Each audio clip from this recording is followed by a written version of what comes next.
got busted. I love that you stole Evel Knievel's bike. That's insane. That's awesome. Wow. You understand that you could get hurt, but you don't care? Or are you fearless just where you don't care? I look back at like Metal Mulisha pictures where it's like a bunch of dudes. I was never in those pictures, and it's crazy to think that they ever had parties without me being there. What the f? You know what I'm saying? Like, I am the f***ing life of the party there. Like, we would all be cool with each other, but then sometimes everyone would be like, oh, Metzger, dude, and then Metzger would be like, those guys, you know? Like, You've earned the nickname as the Godfather, and I think people... Fair, Mets don't ride for no trick. basically, you're saying with McGrath him. can't win his own event. I took the win from him. I feel like the most iconic things from our sport was being Metzger, Travis Pastrana, or the Metal Mulisha.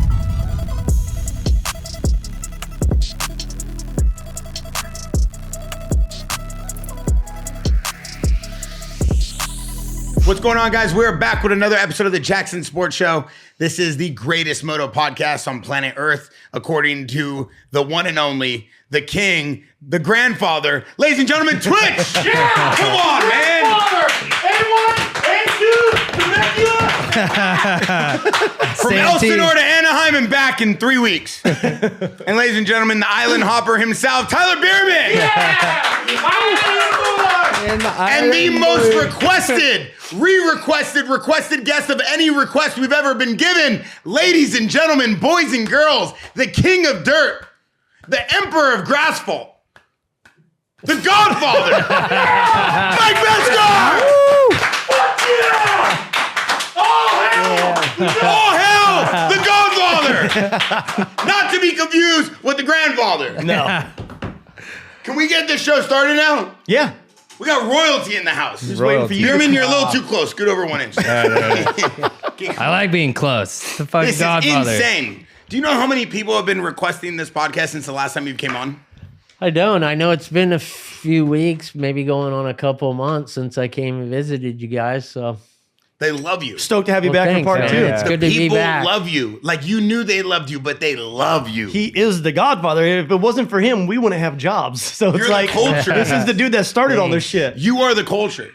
Like, they are going absolutely berserk, and I'm not even messing around right now. They have been going berserk about the stories and the history of moto and the things you've done and how many people loved you and what you've... Like, it's been going absolutely insane. Yeah. Well, thanks, Bear. Yeah. Thanks, Twitch. Stoked to see it. Not yeah. just loved, but still love. Yes, indeed. Loved forever. Right on. Yeah, no ED, like L-O-V-E. Thank you, Eminem. Oh, my God. Yeah. I didn't know Hooked on Phonics showed up for the podcast today. Hi, I'm Tyler. Christ. No, it's insane. I want to jump into the Caesar Palace jump. Oh, yeah. First of all, that was fucking gnarly. You know what I mean? Like, no one was really setting up big jumps and the standards of like that jump and flipping it and doing all that. But for the people, is it true you stole Evel Knievel's bike out of the casino afterwards because you were like, I did the jump, that's my bike now? You didn't know about this one, did you? Did you? I heard this motherfucker's walking out, loading the bike into his chair. Yeah! Strikes again! Come on, man! Hey, in our era, you took what you want. Yeah, Evel Knievel's bike, actually, when I showed up, one of the very first times to just kind of inspect where the jump was going to be, they took me down to the lower part of the casino, which really would be the basement. Mm-hmm. And they had a bike, which was Evel Knievel replica. When they first built his bikes, they built two bikes. Yep. One was like the original one he was going to jump. And then he had this extra one, and it was basically identical. In case, like, if he crashed or whatnot. Yeah, just an extra bike sitting there for him. And I was a little confused, to say the least, that they had an Evel Knievel bike sitting in the basement. So it kind of, reminded me of like that Pee Wee Herman story. Like, they hid his bicycle in the Alamo basement. Yep. But there actually was a basement in Caesar's Palace, and it was holding... It was holding Evel Knievel's bike hostage, I felt. So I pulled it out of jail. Me and Lusk, Jeremy Lusk was Jeremy there. Lusk helped you take it? Yeah. I just one night after the event was all over and everybody was kind of already cleaned up, out ready to party. I was still in the parking lot with Les, just shooting the shit, and basically just told him, hey, that bike's sitting right there. We should grab it. Let's load it up. And yeah, him and I just jammed real quick, not thinking that they probably had cameras in the parking lot.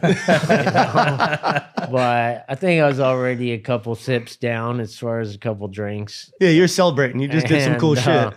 Yeah, just real quick. Hey, Les, let's grab that bike.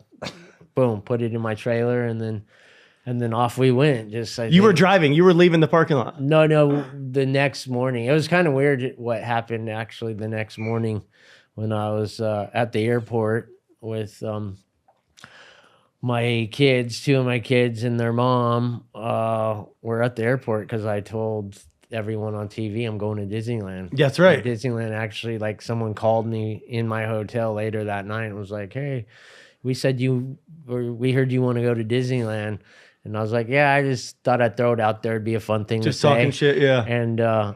And sure shit, they told me, hey, grab a limo first thing in the morning. We'll be out front waiting and take you to the airport to fly you and your family to Disneyland for the next day. So rad. Well, I'm in line getting ready to get my plane ticket. And all of a sudden my phone rings and it's Wiley Fulmer. And Fulmer calls me. He's like, hey, dude, we're trying to pull out of the parking lot. We're surrounded by cops. They don't want to let us leave unless we get this bike out. And we don't have the keys to open up your trailer. You had the key? I had the keys. So he had to jump in like, I don't know, just taxi back then, not an Uber. But comes, gets in line, grabs the keys. And I'm just like, whoa. And then... But yeah, I got busted. I fucking love that you stole Evel Knievel's bike. That's insane. That's awesome. Because imagine having that at your house, how sick that would have been. It would have been cool. Especially after he flipped. They had it in a basement. Yeah, after you flipped Caesar's Palace. Should have been in his house. Yeah, I should have made that part of my contract. Like, Yeah, for sure. I jumped it. I got to take it home. I mean, I will say, I bet, like, you know, Evel would definitely be stoked on seeing that in your house after you did what you did, after 100%. He did what he did, you know? Yeah, it's just the corporate people that weren't too stoked. I got a couple phone calls from people throughout that week from ESPN. And, did you really do that? And, yeah, I had to write an apology letter and just be like, yeah, it was just something that I thought was a good idea. A lot of times we think stuff's a good idea until it's not, right? Yeah. So I pulled up the jump. Short-lived. It was 112 feet. How did you prep for this thing? Like, how did you get ready for this thing? He's Mike Metzger, dude. He just does it. You just did it. He just does it. I guess that's a stupid question. I just decided when it was time, which was really cool to think back when they asked me. I went that day and checked out everything where it was going to be. And Matt McCall from Factory Ramps or whatever his business was called at the time hits me up. He's like, so what do you want? Like, how, you know, to go that much further than our normal ramp was like 75, 80 foot. Yeah. I just said, let's blow this ramp up by like 2 feet, add 2 feet to the top, 2 feet to the length, and let's start there. And that was actually the ramp that then everyone after I went and jumped Caesars on it, then that became part of the X Games where everyone was doing like that became the 120 ramp. 120. Yeah. So it was always called the 120 ramp, but it was like either 110, 113, 115. I only think I rode it at a contest one time at 120. And that's still the same 120 radius ramp. That's the same ramp he just used for the island. Yeah, we're still using it today. Yeah. Same one. Yeah. So it's pretty cool looking back at how that, you know, progressed, because I got invited to go jump Caesars and I was like, yeah, sure, sign me up. I wasn't going to turn it down no matter what. It was just you're going to do it. Yeah, I have that opportunity. It's going to happen. And then yeah, just really cool to look back and just feel like that's weird that I even had that opportunity, because I never looked at myself as like an Evel Knievel. Yeah. It's, you know, just that type of, I don't know. Well, being an extreme athlete and being a stunt guy are totally two different things. For sure. And I always kind of looked at myself as like, no matter what I'm doing, I'm a little more calculated than just going, okay, let's set up 18 Volkswagen buses See and what then go happens. out there. See what happens. I'm gonna hit it probably fourth gear with no suspension. Yeah. But that's just cool. I've gotten a lot of opportunities to do some cool stuff over the years, and definitely Caesars, and you were a big part of me, like, on how I set it up to do the event. They're like, okay, how far do you want it? And I go, well, Twitch holds the record for 110 feet for an X Games backflip leading up to that. So I said, hey, the ramp at the shortest point has got to be 112. You motherfucker. If I come up short, then, I'm wrecking into his world record so far. And so it was 112 to where you couldn't come up any shorter. Then I think my deck was about 8 feet and then started going down, I want to say right at like 100. 120.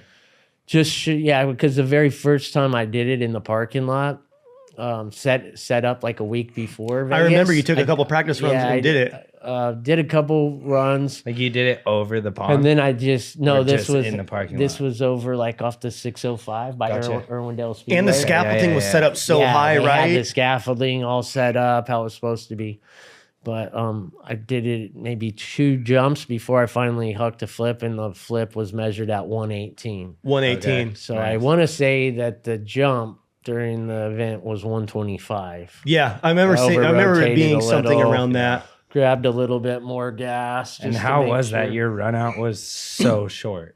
Like if you were to knuckle that thing and then like grab a handful, like there's a wall coming Most quick. of the time, I don't think we think about that. For sure. If something goes wrong, how is the landing going to play out? Yeah. I didn't think about that part. I'm thinking about landing this motherfucker, hitting my brakes and throwing a fist bump. I am a firm believer though, if you can, you're always going to land where you want to land. And if you can see that, like, you would, like said, you're not even thinking about that because you're so locked in of like, I'm fucking clearing this thing. Yeah. There's no other option.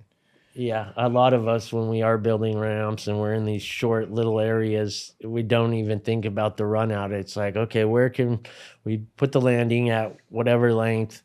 And then like, we're just like, okay, we land, we get on the brakes, and we hopefully don't hit that wall. Yeah, for sure. But we've hit the wall a few times, all of us. They don't feel good ever. Do you remember the time when we were in Chris Rourke's van and you were sitting in a lawn chair and I told him to brake check you and he brake checked the shit out of you and then you punched both of us in the face? I want to say we were like driving north, right? Heading up towards Idaho. Yeah. We were going on like a road trip or something, and Rourke's van just had like, he had no back seat because it was like a little minivan that we'd squat the bikes in, and we were going to go do something. That's crazy to think. Yeah, we'd go anywhere we could, no matter what it took. Even if it was like, a lounge chair.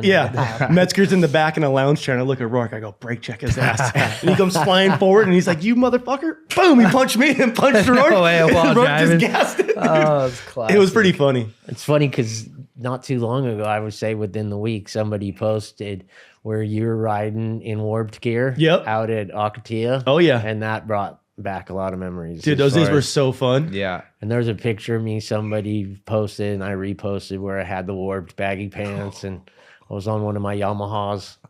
That's scary. That's so scary, dude. Mad Mike Jones puts a helmet bag over his helmet. Mad Mike. Yeah, real quick. Well, man. Well, this just came up on TV. What is going on with this helmet bag right after this?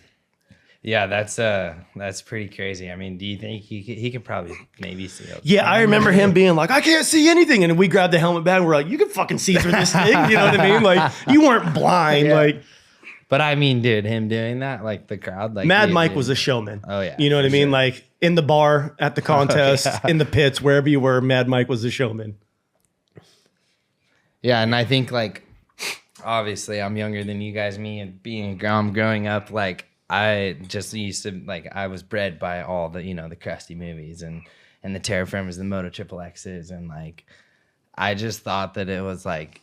It was so sick because I always wanted to race Supercross, and you did that, but then you still went in between races and did free road in the hills, and you had the sickest style. But then you took that style at the time and took it into freestyle, and like I think just came up on the screen a minute ago, like the back to back double the flip to flip on the dirt jumps. That was like at the time like was like no way he's going for it. He's doing it, and he did it. And like I remember being a fucking shit grom sitting at the TV like, oh my god, It's possible. it was so sick. It's my turn. Yeah, I think a lot of people after the last podcast, they wanted to know about growing up like in the the late 80s, the 90s in Menifee and kind of the scene of moto at the time. Like you created your own persona, but I think a lot of people want to know where did that attitude come from? This like invincibility of like it's your world. Like this is what you're gonna do and you're gonna define what moto means. It's really crazy to think back like how it was all working out for me, for everyone. Like, I've always wanted to race, but thinking back to those times, like really it's just a start of this whole new deal where it was just ride, it's crazy to think it even happened that way, right? Because it's like you think back how big racing was such an influence on everyone. And then for racing to just be all of a sudden kind of put on hold, and then we're filming with the crusty dudes. The Fox guys always had something for me to do. Like I was making good extra money going to film different things for Fox. They always had extra money for me to show up here, show up there, ride. This is sweet. Yeah. So I think that was probably a little overwhelming, making money doing something other than having to show up and race for that income, because that's a lot of hard work and stress. So, yeah. What about like the attitude and the style? Like, was it defined by the people around you? Was it defined by the community? Was it because you wanted to be different? Where did that come from? Well, I think the whole wearing, like I said before in the other podcast we did, the whole wearing baggy pants was that style as far as action sports with skate, snowboard.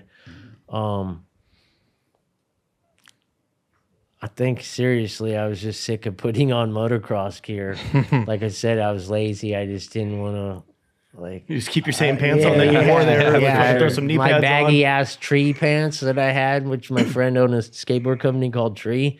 I was just always rocking that shit. He's always hooking me up, and I liked baggy clothes at the time. Though I look back and I'm like, that's extremely baggy. But it looks so sick with the vest and like all this shit. Like you definitely inspired a bunch of kids, me being one, where I was like at the thrifty store trying to find a baggy vest to go with my baggy ass Jinko pants I had on to go ride that day. Like, yeah, when I see somebody with baggy ass pants and no visor out at the desert or riding somewhere, I have to throw it out there in my head. I'm like, I wonder if I'm still inspiring people. I'm gonna go with That guy looks like a dork. I must have. You've earned the nickname as the Godfather, and I think anybody who's in moto and everybody who respects the sport and understands it looks to you as the guy. Twitch has been saying it over and over again on every pod that you're the guy. You were like the light for everybody and the inspiration. Where did the nickname originally come from? Because obviously you've earned it and it's been like dedicated to you now. But where did it originally come from? As far as getting called the Godfather, yeah. Who started calling you that? I wanna say that was Cameron. Cameron Steele. Yeah, Cameron Steele. I want to say it just one of the contests threw that out. I'm not sure exactly where, but it was actually, I would say, really early in freestyle as far as it was early on. Yeah. And, a lot of the first events, I didn't even really get to ride. Like, I think it was the one at Costa Mesa Speedway. Did you ride that very first event? Nope, I didn't ride till the 4-leaf event that was in Havasu. The Costa Mesa one was like the first freestyle event, right? That one or the Vegas one that was where the World Mini was. I don't remember quite exactly. The one that Edgar won. They were. I think he rode your bike or something. Time. He rode my Moto Triple X bike. Yeah, I was hurt. I was coming back from a broken femur at the Paris. GFI? No, Paris Supercross overseas. Yeah, that was the first time I broke a femur, and then happened to happen like 4 more times. 5 Remember more when you times got all after excited that. at the Paris Supercross and fucking jumped off the flat bridge to flats? Yeah. Did you fell too, right? Like it was in a video part. I thought Yeah, like you fell off the back of the he bike or landed something. and, I like, landed like in a super Yeah. wheelie, and Yeah. then came off the side. Left hand came off. Yep. You just grabbed a handful and just like compressed. But that's and what then, I always loved about you is you would just do the wildest shit. Like you wouldn't even think about it. You just fucking do it. You're like, yacht. Like, I had a hard time controlling my excitement. I'd say. Like, once I get to that point of excitement, then it's like hard to kick back. It's like, but I it's gotta what go made you who grab- you are. You know what I mean? Like, that's what's cool. It's like you didn't plan on doing any of that shit. It's just your excitement would take over and you just do it. Yeah. That's fucking Thanks, rad. Twitch. Yeah. Yeah, I can think back at a couple times I should have just shut my throttle down before I fucked myself up. Easier said than done. It is, Right? dude. Was there ever a moment where you looked back and you're like, damn, I wish I didn't do that? Kind of. Yeah. A few times. What's the biggest one that you can remember? There's a couple big ones. One of them was that. Well, we have time, so One tell of- us.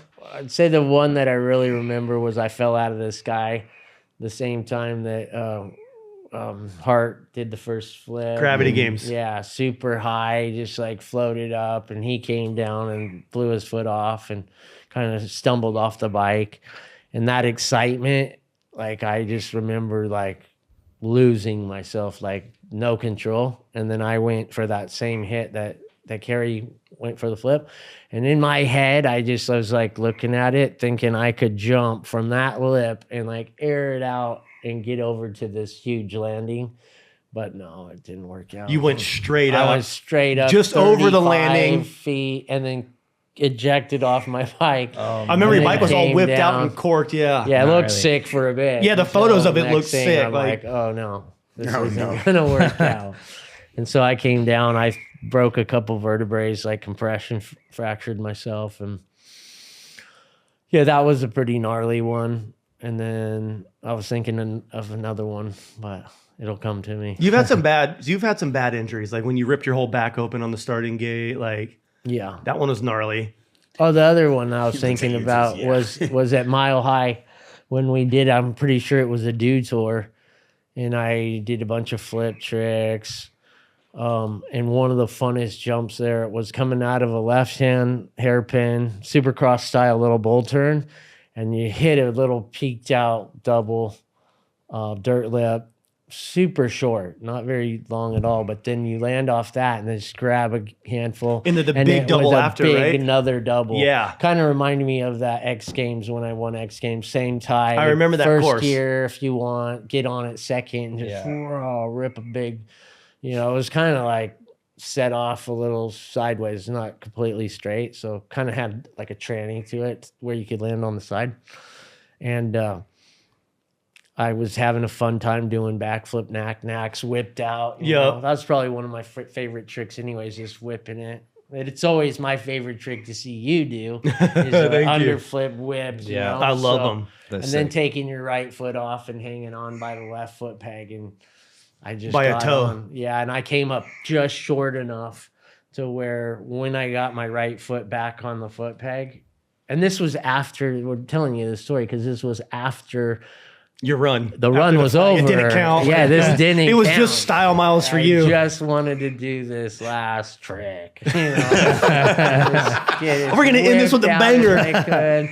Well, I came up short, was just getting my right foot back on the foot peg. And when I got my foot on, my toe was just hanging underneath the back brake pedal. Yep. And so it came down, cased, grabbed my toe, blew my toes under the foot peg as it cased and kicked me 12 feet to flat. And so as it kicks me, I'm running out of this crash sideways. And my right foot that just got my toes crushed was hanging back like this. And you see on the video, the bike just smashes the whole foot. So I ended up blowing my foot apart. My whole right toes were just disintegrated. And doctors couldn't do shit about that. They just said, yeah, just let it heal. So, Hey, buddy, you're fucked. but it's one of those things I'm thinking back to, like how many times I just kept going after I should have just Just from pulled the excitement. over. Yeah. Yeah. It's always that one more. It is always that It's one never more. long enough. The No. party never lasts long enough. I'm always the last one at the The party. party never lasts long enough. Yeah. That might be one of the best quote of the day from Metzger. The party never lasts long enough. Put that on a t-shirt. The last podcast, we talked a little bit about militia, and we talked a little bit about the beginning stages, and we talked a little bit about you, and kind of there was some good questions we got asked in our Jaxxon podcast Discord. But a lot of people want to know, when you were sitting down, was there ever a moment where you were sitting down and you're like, okay, this is much bigger than just riding. There's a bigger identity here, or there's something starting here with these guys, or that initial relationship with those guys? I feel like some of the story got lost in translation in the last podcast. So I feel like people wanted to know, where was it that you fit into that whole identity of militia? Of Metal Mulisha? Yeah. Well, to me, I just kind of, I look at Metal Mulisha like where it began and then what it turned into. It originally just started as like a thing with Larry Linkogel and Nathan Fletcher, just I think playing around, drawing on napkins, cups, and On their surfboards. yeah, and I think both of them, but really, Linkogel was always just like, it's still to this day, I don't know if he really enjoys death metal. Like, It was just does part of the anyone thing. actually enjoy death metal? But Or is it as just far for the as- persona? Like, yeah, just to piss people off. Yeah. Because you can play a lot death metal in a crowd and you're going to irritate a lot of people. And I think with Linkogel, he's just always that guy that's just loved pissing people off. He probably gets it from his dad. Like, Loves it. I traveled with him as a kid, riding motocross, and then as far as the other side of Metal Mulisha, Deegan, I knew Brian since we raced mini bikes, like 60s. I think one of the first races I can remember rocking it out with him on the track was at Paris Raceway, probably like, we're probably like 9, 10 years old. Crazy. So just growing up with those dudes and knowing like, these are my race competitors. We hang out every once in a while. And then all of a sudden Deegan's moving from Nebraska to California. And that was just kind of like the start of just everybody kind of finding themselves, I guess, like. Yeah, everyone. You guys Deegan are all still shows up, super gets young. dyes his hair purple. Going to pimp and hoe parties. Yeah, just, kind of living wherever he could couch surf until he got his own place in Canyon Lake. And, just, as far as the start of Metal Mulisha, until it like became a company, I guess it was just more dudes just having fun and throwing Metal Mulisha out there as far as something. I don't think they originally thought how it would grow into what it grew. No, never. Never. Never. Like, It I got don't- huge, dude. It was Yeah, insane. no, I think Deegan did a few little tricks at the events that, were just a part of really blowing up freestyle that blew up Metal Mulisha Mm-hmm. and just turned. I mean, Metal Mulisha was freestyle motocross for a long period of time where it was like nobody could even think about freestyle motocross without thinking thinking militia. it was Metal Mulisha. Yeah, for sure. like, so And I think it was just that whole era of when that freestyle kind of started and was born. Like Metal Mulisha was also born, so I think Yeah, people 'cause it was right there correlate from the those two get-go. together. Yeah. So I never really got to hang out per se, like all the dudes, all the militia were always hanging out and doing militia things. I don't know what militia things are, you know what I'm saying? Like I never like went and hung out. The most hanging out I ever did with anyone that rode Team Militia would be go ride. Show Yeah. up and go ride out in the hills, Beaumont, or, go do a ride from Linkogel's out into the farm. And it was in that, or, out in the wine country. But I look back at like Metal Mulisha pictures where it's like a bunch of dudes. I was never in those pictures. And it's crazy to think that they ever had parties without me being there. What the fuck? You know what I'm saying? Like, I am the fucking life of the party there. And I never got invited, so I don't I remember know. it was always like a little weird, like sometimes you would be, like, we would all be cool with each other, but then sometimes everyone would be like, oh, fuck Metzger, dude. And then Metzger would be like, oh, fuck those guys. You know, like, it always just depended on what was going on. But I always would hit up Metzger to fucking go ride his place or like do shit. It's you know? funny. People ask me all the time, you ever stay in touch with those guys? And I'm like, fuck, not really. Like, I see them around, but the one guy I do, have to find out what the fuck you're doing is you, Twitch. Like, out of everybody, I always, have you in the back of my mind, like, this dude's cool. Like, But even my dad, after the last show we did, and my dad saw it finally, he had so much stuff to say about you. That's right. Not only you being like one of the best dudes on a dirt bike, hands down, that he's ever seen, and has stories about you riding and just parking your bike in the back of your truck without, just wheeling it in without a loading ramp. Just smash the tailgate. Yeah, Ted was pretty impressed with the loading your bike up without a loading ramp. But, and then just, it's just really cool to see how even you pushing it. Like, I saw one of your reels or whatever, and you're just like talking about how much you love bikes, and people go, "You still ride bikes? Why didn't you retire?" Yeah, and why it's the fuck would I do that? It's like, kind of anyone I see talking about dirt bikes, like, you still act like a kid more than anyone, and that's why we ride bikes. It brings out young. the kid It does. in us. It totally does. Like, like me, I've been on kind of a bike break for the last little bit. I've been concentrating more on my art and trying to let this fucking wrist heal, because I'm supposed to be in a cast still. So it's hard for cut me. It off. Yeah, I cut it off 3 weeks after surgery just to make sure it didn't get weak. But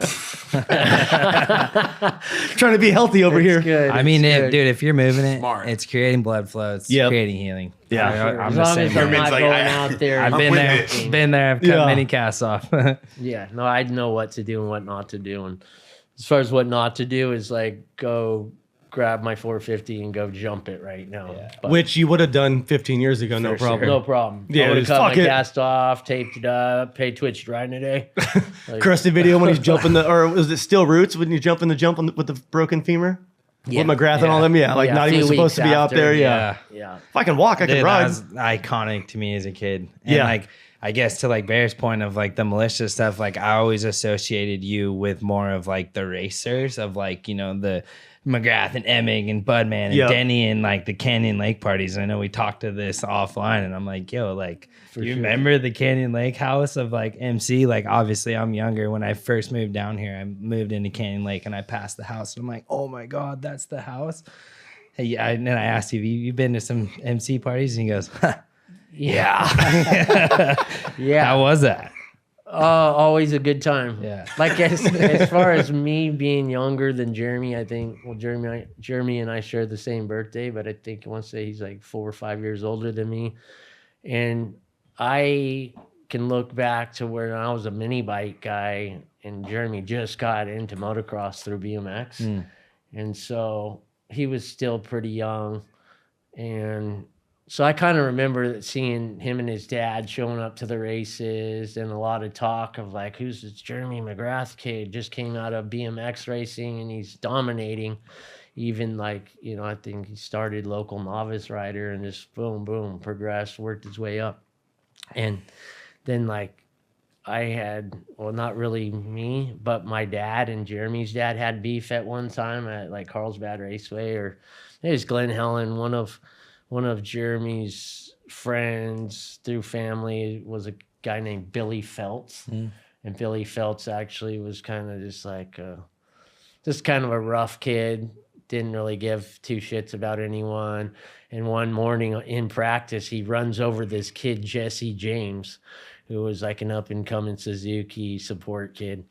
And anyways, my dad was pretty pissed, standing right there on the side of the track, and goes over and grabs Billy off of his bike because he's sitting there roosting over the top of this Jesse kid's back. And my dad, was like, took action.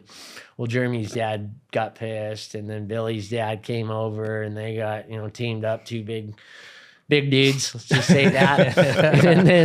and then so my dad was like, "Well, dude, you guys got something to say about it? You want to do something about it? You know, like fight? Yeah. Let's go outside the gate." And then nothing happened. But over time, that always was something in the back of my head about, you know, Jeremy McGrath. It's like, so I never really looked at Jeremy like the badass that he is now, which later on, as you know, I think been out of freestyle, and you know, when you're in the sport, you kind of got that animosity towards everyone. For like, sure. I'm better than you. Yeah. It comes with the territory. And so Yeah, it's how you become good at your craft. You got to have confidence in yourself. sure. Yeah, you're Yeah. bred to beat your competitor. Yeah. You know? so Everyone's an enemy until they're not. So yeah, as far as like looking up to Jeremy and stuff, I just always liked his style. He's always super fast. Really kind of, to me, my number one like legend that I would look at and be like, dude, I wanted to be like this guy was Ricky Johnson. Yeah. Yep. Ricky Johnson, hands down, just super sick style. And McGrath always kind of had that style, that aura to him, like a Ricky Johnson. And then the number one dude, hands down, that I'm just like, if you're gonna be badass like Jean-Michel Bale. Like that dude, hands down, came from France, worked all the American dudes as far as like won every single He was dope. race. He Yeah, was he just badass, and still to this day, you know, as far as just a French dude that came in, did his own thing, his way, won everything, and then was like, okay, I'm done. I'm out. I'm gonna go road race for Made a all the little Americans bit. look stupid. I'm out of here. Yeah, it's just cool to see somebody with that type of just, you know, passion to win, really. Like, Yeah. okay, I'm going to America, I'm winning everything, and then I'm out. Fuck everyone. Yeah. Respect. Peace. So, yeah. Drop the mic. Yeah, yeah. I'm gonna take the golden bounce. So, A question I have for you is that would you ever consider, or did you ever at one point consider like Brian Deegan your brother, or like a teammate, or like was he someone, because you guys are like iconic for what people would consider shaped freestyle, but did you ever have that same relationship with him that people think you had, or is that just maybe the media? as far as him being my friend, Yeah. yeah, I would say I would say that we were friends, pretty good ass friends. Yeah. Yeah. And I did it mean, have its Like off and on, right? Yeah. As far as him being a business dude, you know, like you just when you turn on the business face or the waitress face, you got to do your job. So Brian's always looked at shit a little different than most people as far as business, and yeah, he's done a good job doing what he does, and that's treat motocross as a business. Not everybody can do that, you know. 100%. So And did you consider the relationship with him because of Militia and the business is maybe what separated the friendship, or did? well, for me, I look back as far as like friends with Brian or any of these guys, and it never crosses my mind that like we're Metal Militia. Like, Yeah. to me, that's doesn't even really exist. In my head, it was like a brand, and it worked its way through everybody that became the Metal Militia. And like I said, I get people all the time asking or like bringing up Militia, and not that it pisses me off. It's just kind of irritating to where I am lumped in. But you, Guilt- yeah, like it's like guilty you're by guilty by association. association. Yeah, like yeah, exactly. you weren't really militia, but like you were kind of. It was like weird, yeah. Well, like I said before, like freestyle motocross was basically Metal Militia, Yeah, right? that's Yeah, what like, everyone well, he has the wants. spike on his helmet. He must be in the crew, you know. For sure. Deegan's But got him on his I shoulders. would He's got it on definitely his say head. as He's far in the as militia. business goes, and as far as business goes, I think at one time I rocked a Metal Militia sticker on my chest protector because I was like, I just want to win. You know? Yeah. That makes Yeah. sense? Yep. Like, I don't want to step on anyone's toes. I just want to fucking win. I deserve this no matter what I have to do. I just want to make it real easy. And I did. I went out and I did flips and Did your shit. did my run. But at the same time, it's like, is Brian Deegan my friend? Yes and no. Like, Yeah. you Yep. know, and there's a certain time not to be friends and it's business. 100%. Certain things Yeah. you have to do. Yep. 100%. Everyone You know gets what I'm that. saying? So, Yeah. And those kind of cross sometimes. Yeah, for sure. A lot of times. And I look back from the very beginning as far as this Metal Mulisha deal, and it was just friends with Larry Lynn Kogel, having fun, being dicks. I was working at the tattoo shop back then, shortly out of high school. I'd go riding all the time with Lynn Kogel because we kind of grew up traveling amateur races, and then all of a sudden, Brian implants himself in California from Nebraska, and we just start jiving, like going riding. I think that's the main thing, whether you like somebody or not. If dirt bikes bring you together and it helps. I think it helped create a culture, right? 100%. Just because a lot of people really do look at you guys as like, I would say, people that are iconic of shaping an entire industry, an entire culture, an entire sport. But it's one thing to have a really good set of tricks and win a lot of competitions. It's another thing to make kids dream and grow up wanting to be like you and be like that and do what you do. Yeah, it is crazy. And that's the thing that you guys did that's so iconic. I tell Twitch this all the time. He's like the second generation of that. Like, we all grew up understanding what Twitch was doing with the culture, and Twitch is so identifiable. He's still part of the culture. Like at A2, he's mixing it up with the fans, giving away things. No one's still doing that from his era at the same level. I mean, Ronnie Feice literally is walking around looking like Justin Bieber. That's one of Twitch's guys. Yeah. It's like, and Ronnie was a bad dude on a bike too, but it's like everybody either grows out of the era or without in a bad way. Cause I love Ronnie. He's like my best friend growing up, so I have nothing bad against him, but I just meant like these people grow out of that era, and I still have so much respect for everybody, but you're someone that's iconic to the era, to the sport. I mean, your nickname is the Godfather. I mean, that's hands down, that's the most iconic name you can get of any industry. So the reason why I was trying to say that is like, not to start any controversy, but just like the reality of is Metal Mulisha did that as well. You did that as well. And I think like people is just trying to pinpoint where it went south or where it went two separate worlds, I feel like the most iconic things from our sport was being Metzger, Travis Pastrana, or the Metal Mulisha. Like to me, those were like the three biggest things that ever stood out. Without a doubt. If there was ever like anyone, they're like, oh, is the Militia gonna beat Pastrana? Is Metzger gonna beat the Militia? You know what I mean? Like that's what it was always. But I feel like it all amplified each other. It did. It helped grow like, it. But it's like win today? Dudes that did the most for the sport are Metzger, Pastrana, 100%. Deegan. Like that era, those were the dudes that like built this culture of what it is now today. Ronnie Feice looking like a Justin Bieber. Hanson too. he's still on the iced out studs back then too, looking all fresh. No, but honestly too, if you look at the history books and if you look at like YouTube and content, you can go back and look now. It's like Mulisha and Metzger have this identity and style that was so bad boy, but it almost, like you said, you would confuse it as being as one, but it's not. Yeah, no, Metzger was his own thing all the time. That's where people, I think that's where some of the fans that aren't as hardcore or don't understand it, they look at it and they're like, okay, well then when did that split happen? That more of a history timeline. It's almost like he always did have black and red on, so I feel like where the most association came from is like, oh, Metzger's wearing black and red gear, he must be part of the militia. Yeah. You know what I mean? But it's like he just wore red shit, or he would wear yellow shit, or he would wear black shit. Like, but did the relationship evolve over the years as well? Like you being a part of militia, did you ever look at him as an enemy? Metzger? No, I always looked at him as like the Godfather. This is the dude paving the way for me to do what I'm doing right now. Did militia ever look at him as an enemy?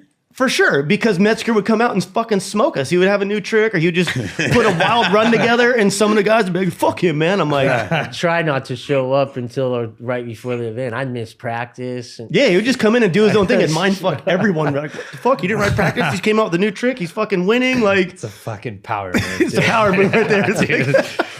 It's funny to look back. Because I liked all the dudes. Like, even from Deegan to Lynn Kogel to Twitch and everybody else that became a part of this growing culture brigade of dudes. But I didn't want to get caught up being... He was on to bigger and better sponsors. Like, corporate sponsors didn't want to mess with anyone that was in militia. Yeah, I had a manager too at the time. Yeah. Who did like...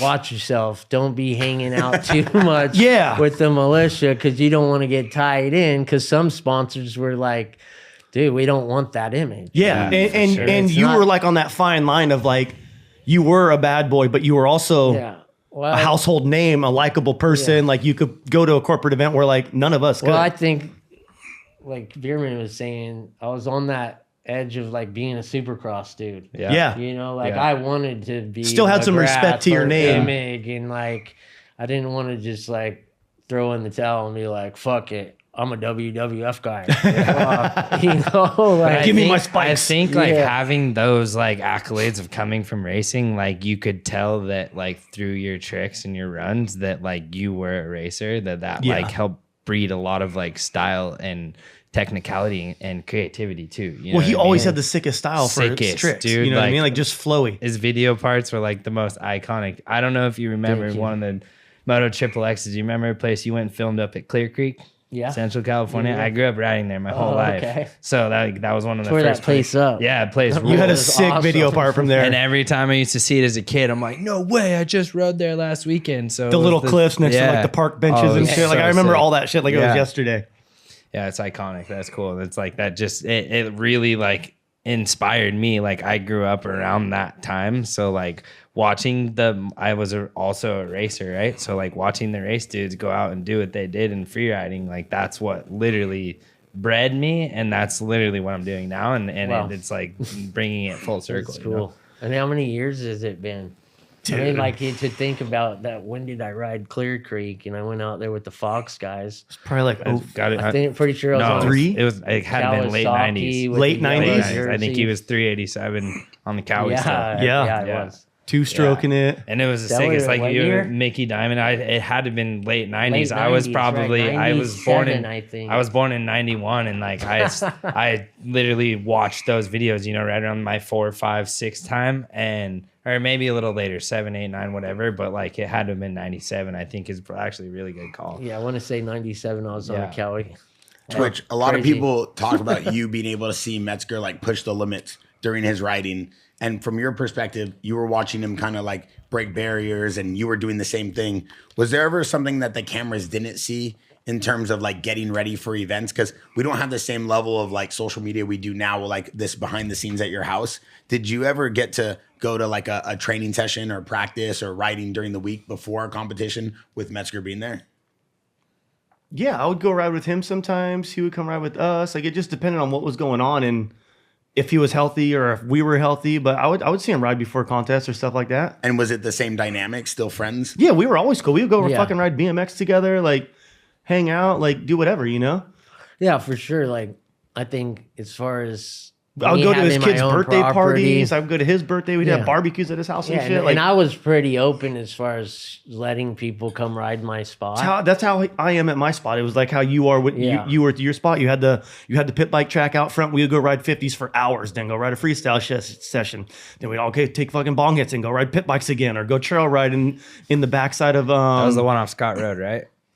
Was it Scott? Yeah, Road? Scott. Yeah. We would ride there behind the farm. Yeah. That place was so fun to ride. Like so much shit went down at that yard, and it was the same thing. Like he would just let everyone come over and ride. I remember the day we were all trying to learn doing McMetz's, and Ronnie got knocked out, and you were having a barbecue that day. Remember that? Right. Yeah, he did McMex, and then put his arm on upside down and rolled off the back of the bike and just KO'd. No way. Yeah, it was gnarly, dude.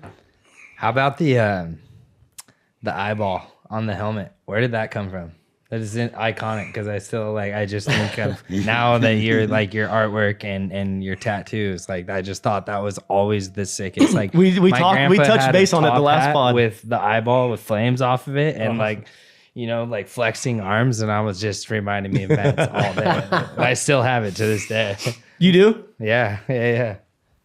I think I just was getting ready for an X Games and told the painter Smith. Just like I'm gonna run a flying eye on an eyeball with wings, and I'm not rocking a visor. And that was like right around the whole time doing flips, because I took my visor off. I just felt like it was easier. You could spot your landing sooner. Landing without seeing the peak of your visor pop out. But yeah, I think 2002, right? Is it already 2002 was X Games when I won? Yeah. That's insane. It's crazy, right? It seems like it was yesterday. Yeah, 24 years ago. Oh, where'd time go? I think just leading up to that was just a time of like everything changing. Yeah. And with freestyle, there's always been cool change because everybody, you know, had an idea of what to cut as far as cut their fenders or not, you know, rock a fender at the time, or just there's just a lot of cool stuff. Plus the magazine, MX Machine. Yeah, that magazine was so dope. Huh. What was it? Bender, Ciotti. Ciotti, handful of dudes. Ciotti's dad helped run all of the paperwork and everything to run the business. Yep. It's funny, that was came out of Hustler magazine, Larry Flint Productions. Yep. Pretty rad. Wow. Yeah. Like to think that a dirt bike magazine came out of there, like, Yeah. and to even have a freestyle magazine back then was like, people were like, "What? You guys got a magazine now?" I know, you look these days, there's really not a magazine anymore. No, it's crazy. kind of sad. Long- Like, Well, long-lived Instagram print. is the digital magazine. Yeah, it is But you now. know It's what's the just like- fucked up thing? is about- that you can't rip that out and hang it on your wall? Exactly. But also, like, you know, a magazine, there's a beginning and there's an end. Yeah. You can pick up the magazine, you can sit on a shitter, you can read the whole thing, you can close it and put it away. Yeah. Social media is can't. never, ever, Just ever keeps ending. going. Never. The more you No. scroll, the more Never-ending it black feeds. hole. Yeah. But also, Scroll. social media gives us the ability to have instantaneous like celebrity stardom and views and does. power, so that nostalgia of being able to seeing someone and be like, that's the first time I've seen this dude in person, it's gone. You know, because Yeah. when you're seeing someone in 4K every day and you're watching these amazing tricks every day, it, You don't have to wait for an event to see it. ruins the allure a little bit. 100%. Does. I have a question. One of the main things people were asking is, do you have this fear in your body? Like, you understand that you could get hurt, but you don't care? Or are you I'm fearless just where you don't retarded. care? We all are. Because you've broken like every bone in your body. There's got to be something that goes through your mind where you go, damn, dude, I could probably get hurt again and break the femur for the 15th time. Like, or are you just fearless? You just don't care? Because people always divide it between like two things, you know, being this idea of fearless where you just don't care, and then this idea of like you feel Well, fear, I think but what it you is don't care. if you're the type of person who's actually took the time to go for it. There's people who go for it, and there's people who are just straight out pussies. Yep. So and for somebody that's a pussy asking that question, they would never get it. They would never understand what comes out of my mouth and why I put up with the pain and all the injuries, and the next thing I know, I'm feeling good, or I'm on the verge of feeling good, and I'm like, dude, I gotta get back on my bike.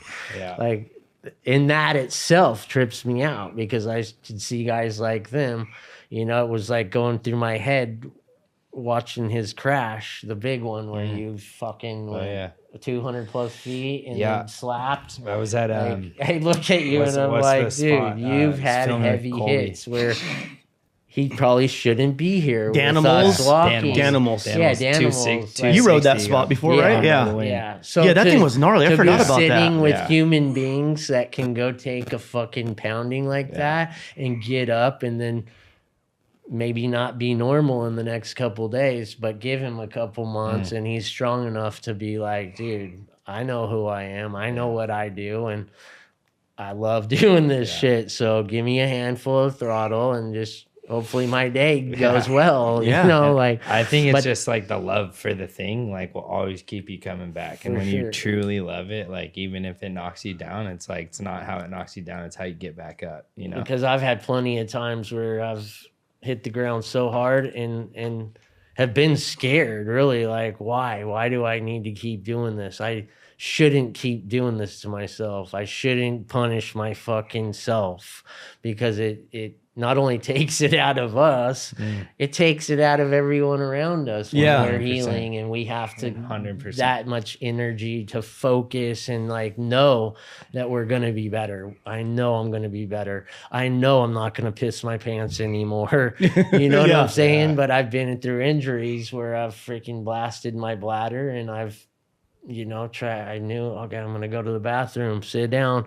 I get up for months on end, and I'm still pissing my pants, and didn't know that. But in my you don't even head, know. I'm like, dude, I'm going to be better. This is going to stop. I feel like And I've always had that in me since I was a kid, and been eating shit to know what mind power I have to make myself strong and 100% ready to go fucking do it again. Yeah. And I feel like every time like one of us get hurt bad, it's like you learn something different about yourself. You learn like, oh fuck, I know what I did now. Like I know not to make that mistake again. But sometimes it takes fucking up to learn that lesson of like, okay, that's not going to happen again because now I know what I did. You know what I mean? For sure. 100%. And a lot of people are always like, oh, I can't believe you're getting back on that thing. It broke your leg. I'm like, I'd rather break my leg on my dirt bike than do something stupid and break my leg. You know what I mean? Like at least I was having fun when I got hurt. Yeah, for like sure. it's part of it. It's going to happen no matter what you do. It's the worst when the doctor tells you, like, you probably shouldn't do this. And you're like, fuck you. That's like telling you how don't. many doctors That's like have telling you we don't be a had fucking say doctor.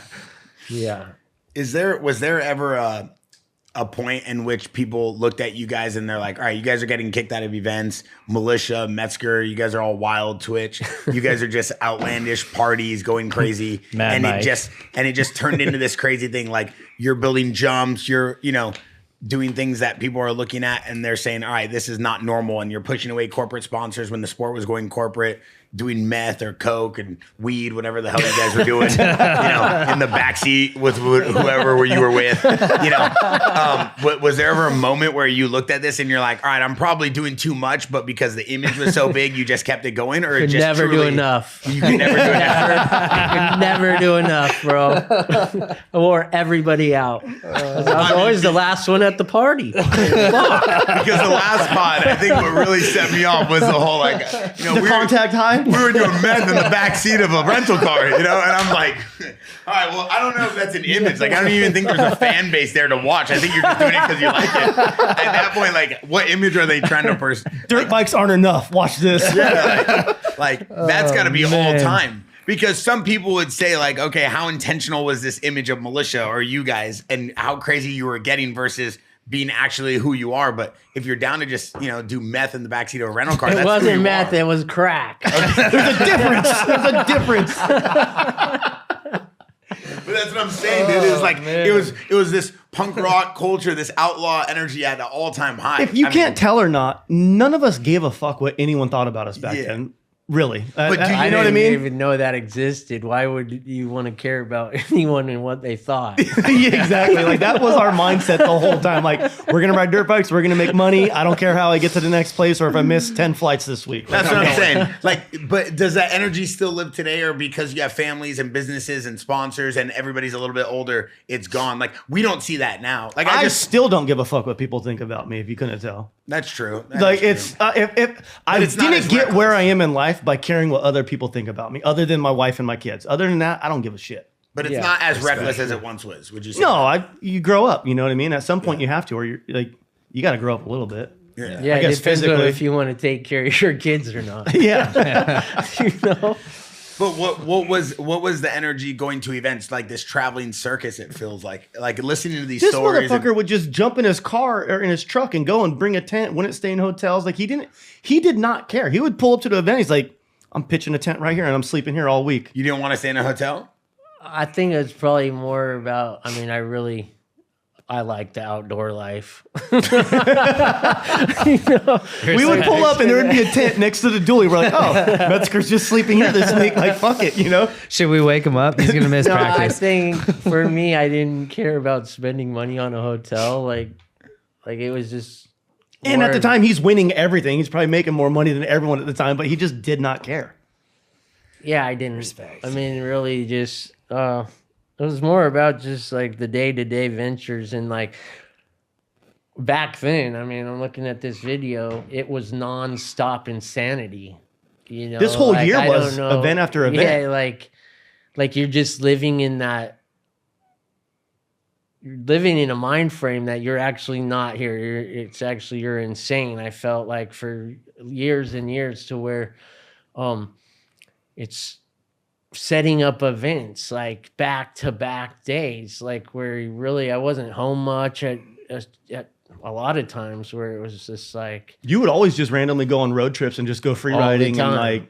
like you'd see like Seattle, you'd be like, dude, I got the sickest photo of Metzger today. Like when you found what'd you call that jump? Green Thumb? Green Thumb? Yeah, Oh, Green Green Thumb. Thumb. Yeah. there was just not a lot of sickest shit downtime. ever. I mean, I even think you guys watching your stuff on Instagram, as far as all your reels and yours, it seems like you guys are constantly in that mind frame of doing and something new, you know. So when you're in that mind frame and you're locked in, it's hard to just stop. Oh, You know, you don't get a break. I It's- feel like you just go until you get hurt, and then you're like, oh, I got a break now. Yeah, Now I can have a chill. break. That's Yeah. the most dangerous mindset for us of like go is like that feeling stagnant. That's when you just start to just spiral, I don't know what to do with I mean? myself when I don't have yeah, something to do. I kinda can't go imagine you not being on a bike. Me I could neither. never imagine that. Me neither. Yeah. This Sucks. guy Well, is for- literally building a jump on a bike here, on a bike, going this, talking about a bike, building me a bike, bringing me a 50, fixing a bike I crashed. Like, you're just always doing something with a bike. I love motorcycles. And No, he's- we know that about you, but and that's he's what I'm always saying. That putting stagnant feeling, I don't even know what a guy like you. Like, what do you do when you get hurt? Go crazy? Spend a bunch of money on RC cars and get yelled at by my wife. Been That's there, what done that. that's Been what there. like keeps you from not being like the mind from not being stagnant. Yeah. You know, shit Yeah. like that. You got to keep. That's yourself why I had busy to and cut my entertained. cast off in 3 weeks after surgery. Couldn't handle it, right? Because it's like, dude, I can only put up with sitting there and knowing it's getting weaker because I can't move it. It's stuck in a cast. You're gonna have no movement Oh when you my take God. that thing off in Yeah. 3 We months. all high on crack cocaine. We're sitting here with the 2026 Whole Shot King. That's right. Oh, right. God! What? How did we not talk about this to begin? Dude, the guy we were talking about it brought home the earlier. hardware earlier. Last week, right? During A2. It was Saturday. King of Hammers. King of Hammers. They Yeah. did Dude. King of Motos, and they did the whole shot. King of Motos and Whole in Shot The King. Godfather got the king The of the Godfather crown. came back with a huge win. Yeah, I wanted to eat Jeremy McGrath for breakfast. Hell yeah! Wait, I gotta pull it up. How was that? Walk me through it, because I saw you He battle him. almost didn't even go. He Yeah, said he almost talked didn't show himself up out of because it. my left shoulder's had this ridiculous pinched nerve, and that whole And it was- morning I was just like, man, what am I gonna get out of going and doing this? Well, I ended up coming home the 2026 whole. Yes. The hardware. Yeah, no, I got one of the nicest trophies I've ever gotten in my life. It's and all like you a had to do big- was go down a straight. Yeah, You didn't and have to it like really risk was getting a lot hurt. of fun. Like Race the king I in the first told turn. Jeremy and Ty Davis, who I beat. He was last year's. Oh, you had to rub it in right there. Who I champion. beat, huh? Yeah, it's crazy. Yeah, because he to be won hanging last out. year. Reigning champ got taken. Oh, Ty down. Davis won the Ty year before. Davis Yeah. was the year before, and then after. I So went basically, you're head-to-head saying with McGrath him. can't win his own event. I took the win from him. You're telling me McGrath It'll races be in another his own year event? before he comes. Yeah, it's a whole back shot and challenge. Gets he's got a whole year to wait for his championship to get it back. You gonna but come back and defend it? for sure? All right. For sure. Maybe me and Tyler got to pull up. I did one at Day in the Dirt when they had it. You did? 2 years ago. It was honestly probably It's one fun, of right? the funnest things. It that is I've to ever- be dude, it's so going cool. that short of a distance on your bike, head to Yeah. head with somebody. It was a good adrenaline rush. But you for still get those sure. butterflies like you're going to go race, but you don't have to go through the whoops every single lap. Yeah. I remember talking to Jeremy about it. He's like, dude, it's fun because you get like that. I'm in the stadium, I'm going for a start, but then like I'm done. And at the all end of the us, straightaway. we don't show up not to win. 100%. So it's that. And I did like they did it at Motocross Nations, and they had like all the legends. In It the looks sport. sick like that. Like there's so much he can do with that, and I think it's so relatable to like people watching. Like not to take anything away from freestyle, but people watching, they're like, "Whoa, that was gnarly," but I don't know what the fuck that was. At the end of Like, the day, there's a for winner. sure a winner. There- yeah, that's it's the your best everyone thing. can see. So that's what makes it cooler. And especially like it brings back the old heads from Supercross that don't go anymore because they're like That can't go do a moto RJ's or- out of it or Stanton's out Yeah. of it. Yeah. And if they bring that back, like that'll bring so many more old heads back to Supercross. And let alone doing that, age doesn't matter. yeah, No. You no, know, not at doesn't. all. I mean, It's just the finesse of the fingers. on it. yeah, no, for me, just concentrate. I mean, somebody asked me how I almost got every single hole shot, and it's like, it's a lot easier when you're just in the head of the gate dropper. Just Yeah. be Scott Watching. Bell. Scott Bell was the guy dropping the gate Yep. inside the box. And so somebody asked me, I was like, oh, it's easy to get the whole shot when you're just in his mind. and they're like, oh, right on, Darth Vader. May the force be with you. It's easy Yo, to get. it was. You see my trophy? It's easy to get the whole shot when you're doing crack in the back seat. The reaction time's on point. Watch this. I'm trying to find the video of you battling McGrath in the finals. What is it? It's just whole shot challenge, right? Whole Shot Kings 2 on Instagram, which is Lou's page. Let me see if I can pull it up. Oh, Yeah, Lou no, Lawrence. Yeah. Was it a crazy And battle? I rode 2 classes. I rode the Altus, which was I think cool. it's that maybe that that Yeah, one. right there. The third The one over. second one, and right there's me, Ty, and Jeremy. That's rad. Wow. But, How good was McGrath? Look at Metzger, the baggy pants and the jacket. He still has his own style. I love it. Yeah, Metzger came in to win. yeah, it was The weird sick because, like I bomber said, I jacket. didn't really care to show up because I was in so much shoulder pain in the morning, and then I just kind of talked myself into it. I'm like, think the video is let's that go. one. I want to go hang out in the desert. This one? That third, no, one up. That one? Yeah. That's just McGrath giving Metzger the hard Oh, work. it's not the That's your actual. trophy. That's the Huh. trophy Yeah, you got? that's the one. Oh, that's a sick trophy. Dude, It's that's like a so big tight. Thor hammer. Fuck yeah, that's sick. Did you hit anyone with it? Not Try yet. to hit Lou in the nuts. I saw it coming. Was it as difficult as you thought it was going to be? No, I mean, you're just doing getting a starts. hole shot. I've been getting hole shots since I was 3 years old. It just like, comes "You dumb idiot." naturally. He's like, I've been winning my whole life. No, I knew McGrath didn't have anything on me. Yeah. You know, it's just, McGrath, fire. We got to get him back in here. Did he think he was going to win? Was he talking loud? Were you guys shit talking before the event? no, most people know when I show up what to expect. Even worse. Poor McGrath, dude. He's getting just mollywopped at his own event. Was everybody pissed? Everybody thought he was going to win? Well, everybody was pissed if they didn't beat me. It's the crowd that was excited, and that's why I was there for the crowd. That's right. You know, to give them yeah. what they wanted. God. People's chant. Metzger on the top. So it was exactly what you thought it was going to be. Just Yeah. Yeah, I've that's been wanting to amazing. do it since Jeremy came out with that event. The- It's something that I've been like, dude, I need to do that. I want to do this. The K-Dub and you and John Dowd Terra Firma 2 part was like Wasn't that in Corona? iconic. A part of it, yeah, was at White Sands up on the hill. Yeah, Yeah, I They never knocked it got to down go and there. put houses. Yeah, I think love this shit. Deegan and I got to ride there maybe like the week before they ended up tearing it Really? down. That's crazy, Yeah, and it was dude. one of those good memories riding with them where it's like kind of pushing each other. Yep. A lot of different jumps that we made that day. Like, hey, check this out. And then he would go do it, and Yeah. I'd do another one. And it was just a super good day of riding, I remember. And I want to say that was like right when he first came out from Nebraska. Yep. Out of all the spots that you free rode, that and like one. out of spot, Love all the that. spots that you free rode and road trip, do you have like a favorite spot that you've always like thought was like this is the shit? Over all the years, I'd say the funnest free riding that I've done with everybody, including you, was Hakatia Wells. Yeah, Like, that was fun. just how much riding in one area. Yeah. I remember when I It's first started going considerably out there pretty with you. small Yeah, to ride all of that area between Brago Springs, Pole Line. all the way out to Shell Reef and back. Yeah, like you can ride a lot of area in a short period of time and get in a lot of jumps. So Yeah. I just like some of the best memories was hitting 180, cliff jumps with you. Yep. Yeah, we would always go find shit to like foot plant or do 180s Yeah. on. Yeah. I think that was like just the most iconic thing. Like now looking at quarter pipe, that was like That the was our quarter pipe back then. and it was so For sure. sick. Like I always loved finding a cliff jump, and every time I do to be able to like 180 the thing and like land back down into a tranny, it's like I just think Mets in my head. Yeah. It's like like the dog pisser all turned down. One of the coolest, that's awesome, the dog pisser.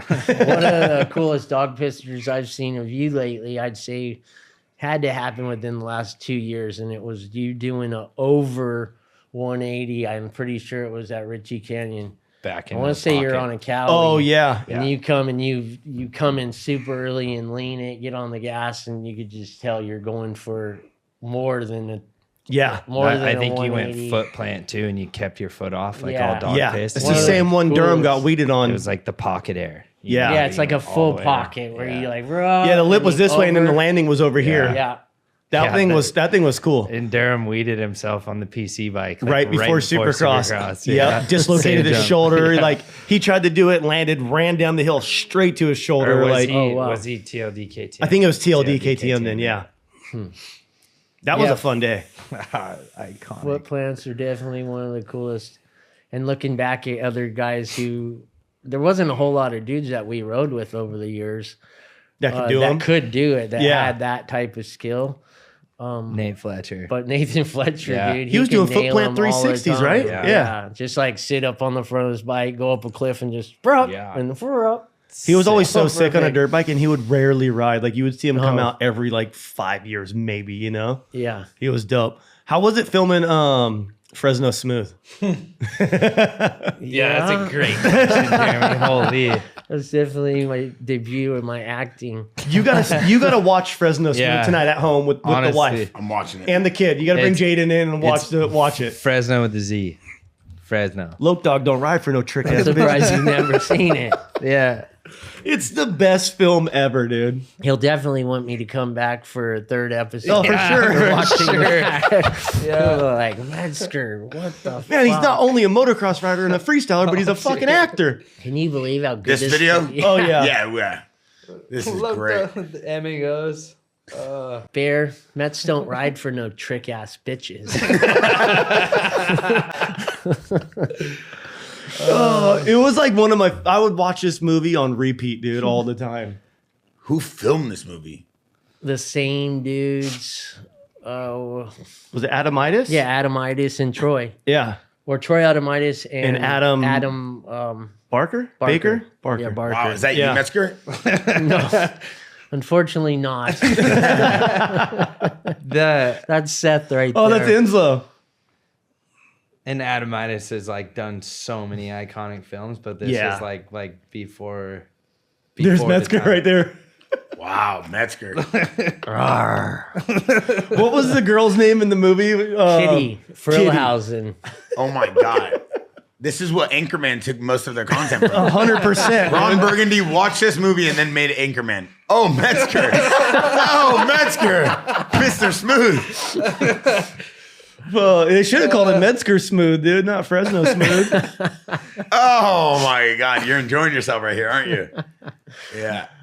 It was the best movie, dude. That thing was so funny. That was a good one, dude. Timeless. Did you enjoy it? It was fun to be an actor during that. Yeah, How long for did it the- take you to film it? I want to say over about a year and a half it took. I want to say that we started kind of filming it around the very first Krusty's. Really? Yeah, I want to say Krusty's was like 93 to 95. And in between that whole start of them producing that first movie, this was being produced also like in the background, coming out to my house out at the yellow house. And there's a part where I raced the Supercross at Glen Helen, Yep. which was a Supercross freestyle event. Yeah. And it was funny because I was battling with Emig. And I remember I just got a helmet painted from Paint Can. It was ridiculous. It was a devil portrait of me, of my face. Yep. On the top of my own helmet with horns. And then this horn was broken and it had a big halo. And I was battling Emig in the fake race through the whoops. And I went over onto my head and just splattered the top of that devil. Yeah, this thing's done. Yeah, one ride, it was done. Speaking of devils, did you make Ronnie Feice get a tattoo? You told him if This is you, inappropriate. This is fucking funny. When you said devil, I'm like, wait a second. I think Ronnie told me this story. You told Feice always wanted to get tattooed all the time, right? All Like, he the always time, wanted to all get the tattooed. And time. you told him, hey, if you let me tattoo a devil riding your dick, I'll tattoo you for free whenever you want. He had a Buddha that I did on his arm that wasn't. He wanted you to finish He it. wanted it finished, and I was bored, and I just said, "Well, if you let me draw a picture, and the picture looks like my dad. It's Ted riding his dick. It's just right here. He's just sitting here like this. Wait, Ronnie has a photo of your dad riding his dick on him? It's a cartoon of a devil. cartoon and character, It looks yeah. like my dad. It's like this. It's right here. Did you ever finish the Buddha? I think so. Yeah, you got it. I would hope so. I would hope so. Wait, so Ronnie's got a I forgot about that, dude. That's crazy. That's crazy. Man. Kung Fu Ronnie's got the Kung Fu devil dick. Unless he got it wiped off. I don't think. No, I think he still has it. Like You checked? no, I didn't check. But Ronnie doesn't get shit covered up. If he gets it tattooed, it stays. It's there. Oh man. Yeah, no, it's kind of crazy to think back the shit that I used to I'll do. finish that if you do A this. devil dick Metzger out of everything. It's a Poor guy. Ronnie's the cartoon. nicest guy in the world. You give him a devil dick? That's crazy. That's why I always is. liked Metzger because he was fucked up. Like he just did whatever. he Honestly, wanted. I would love to do the same thing on CJ from Concrete Cowboys. I'd be like, yo, I'll pay for Metzger to tattoo you, but it has to be anything I want. Anything I want. And he says yes, then we put a devil dick on CJ. Hey, With I your would- face. with your face. I would be hyped on a Metzger tattoo, but we ain't doing no devil dick. I'm actually thinking back. I'm like, I can't believe you let me do that. That's crazy. What a dumbass! You let me do that to you? Yo, that's crazy, dog. The fact that he let it happen. Before we go, I gotta actually try to. Are make you this happen. FaceTime him? Yeah. I was just FaceTiming him right now too. Ronnie or CJ? Ronnie. Oh, man. No. Oh, you're going CJ. I'm I'm getting CJ. Ronnie on I'm here, gonna dude. ask him. Hey, question for you, CJ, Concrete Cowboys. If I pay for a tattoo from Metzger, anything I want, will you let me have him tattoo you? What's up, CJ? Hey, get off Metro PCS, pay your bills. If I pay for the tattoo session from Metzger, anything we want, will you do it? Big Ron. This guy's out. Hey, you remember when that asshole Mike Metzger made you get a tattoo so he could finish another tattoo? He just started to happen. Ronnie. Hey, Ron. That's Mr. Devil Dick to you, Ron. Look at him just dying. I do remember that. How could I forget that? Yeah, I don't think you could forget, especially like getting out of the shower every morning, looking in the mirror. Ron, so every time you piss, you gotta look at a devil dick? Yeah, man. You still got it, or did you get it covered up?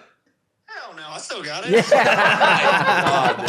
See, he's core. We were just talking about that, and he brought up like having a devil on a helmet. I'm like, wait a Literally, Ronnie's core to the bone. Militia for life, dude. second. Love it, Ron. He had another devil on another helmet. Because, I wanted to finish my arm, and he was like... We did finish it, right? Did he finish it? Went down and got it. Yeah, he finished it. I think he ended up getting... Remember, I think you jacked your back up, and then I had Dan finish like one part of it, but he finished most of it. So he kept his word. Pretty much. Until I got hurt. Yeah. Hey, Unreal. go fuck yourself.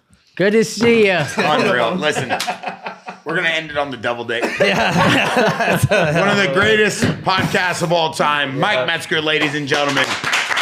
Thanks for watching. We're out.